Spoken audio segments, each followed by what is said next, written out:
80%. Yap, 80% dari day trader itu nyerah dan berhenti dalam 2 tahun pertama mereka.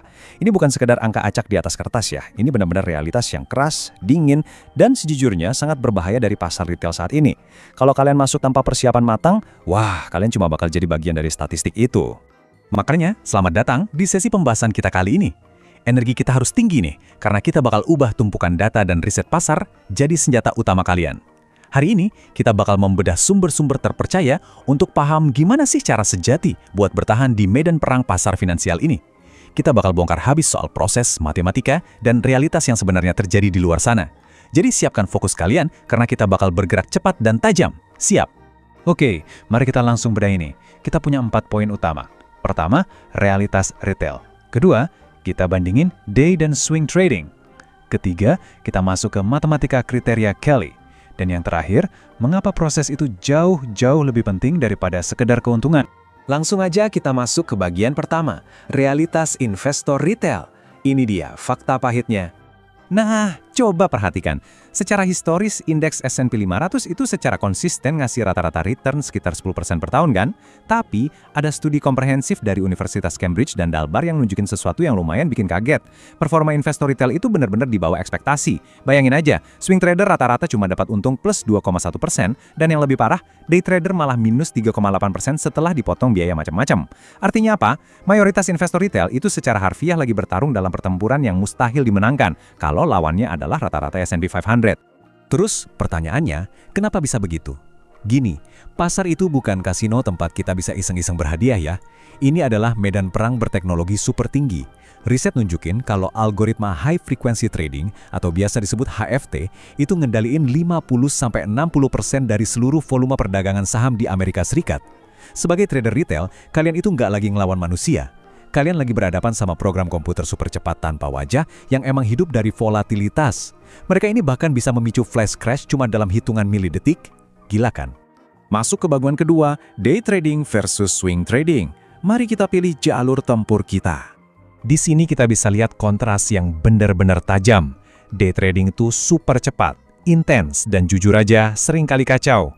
Kalian cuma nahan posisi dalam hitungan menit atau jam, terus ngeeksekusi 60-200 lebih trade setiap bulannya. Capek nggak tuh? Nah, di sisi lain, swing trading itu bergeraknya dengan ritme yang jauh lebih lambat, lebih terencana, dan pastinya lebih fleksibel. Kalian nahan posisi bisa berhari-hari atau berminggu-minggu dengan cuma 5-15 trade aja per bulan. Dan ini dengan sangat brilian mengilustrasikan kenapa ritme yang terlalu cepat itu sering banget jadi jebakan fatal. Data ASME nunjukin 89% trader CFD retail kehilangan uangnya. Kenapa? Karena biaya transaksi dari ratusan trade itu numpuk dan pelan-pelan ngabisin margin untung kalian yang udah tipis. Belum lagi yang namanya decision fatigue atau kelelahan mental gara-gara harus terus bikin keputusan instan.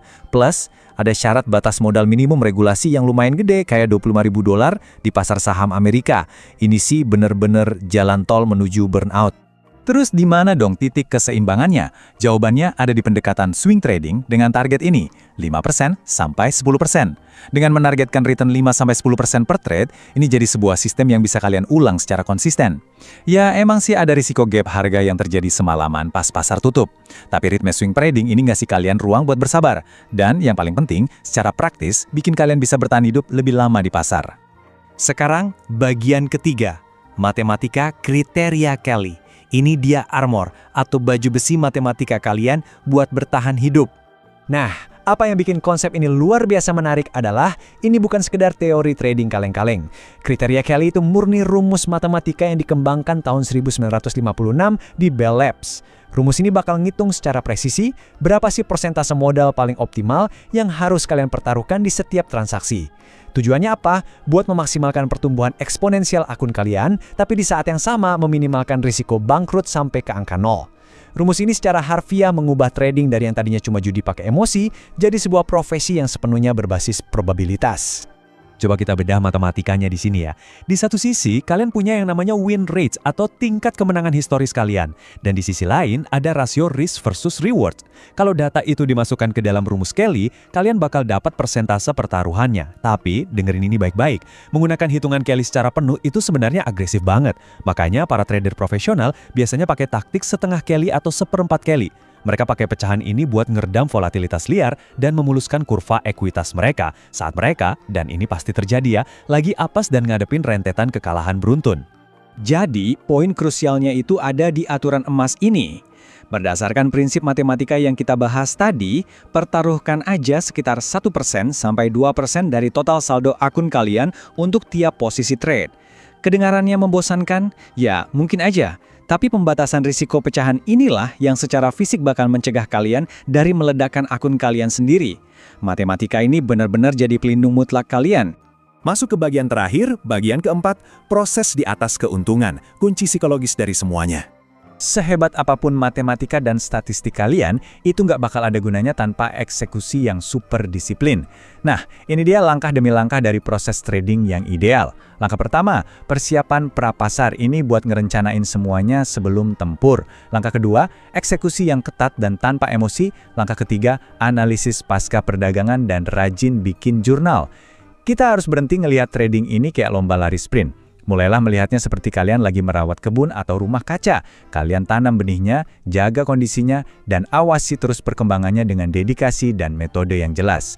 Tapi ya, kita kan cuma manusia biasa, dan manusia itu punya kelemahan.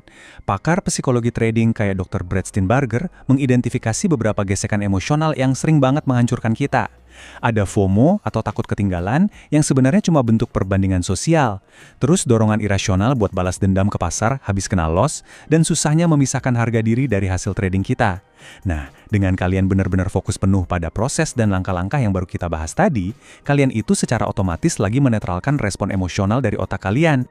Sekarang, mari kita resapi kata-kata jenius dari salah satu trader paling legendaris, Paul Tudor Jones. Dia bilang gini, aturan paling penting dalam trading adalah bermain pertahanan yang hebat, bukan serangan yang hebat. Wah, ini fakta absolut. Mempertahankan modal kalian dan sekedar bisa bertahan hidup di pasar itu adalah keunggulan pamungkas kalian. Semuanya bukan soal seberapa ganas kalian nyerang pasar, tapi seberapa kokoh pertahanan kalian waktu badai pasar itu datang menerjang. Sebagai penutup dari semua konsep dan data yang udah kita bedah, saya pengen ninggalin kalian dengan satu pertanyaan yang lumayan dalam nih. Apakah kalian trading hari ini cuma sekedar ngejar profit kilat yang bisa ludes lagi besok pagi? Ataukah kalian sekarang lagi ngebangun sebuah proses yang solid buat bertahan hidup, beradaptasi, dan akhirnya menang di medan perang ini? Coba deh ambil waktu sebentar buat mikirin jawabannya, terapkan kerangka kerja yang udah kita bahas, dan sampai jumpa di sesi pembahasan kita selanjutnya.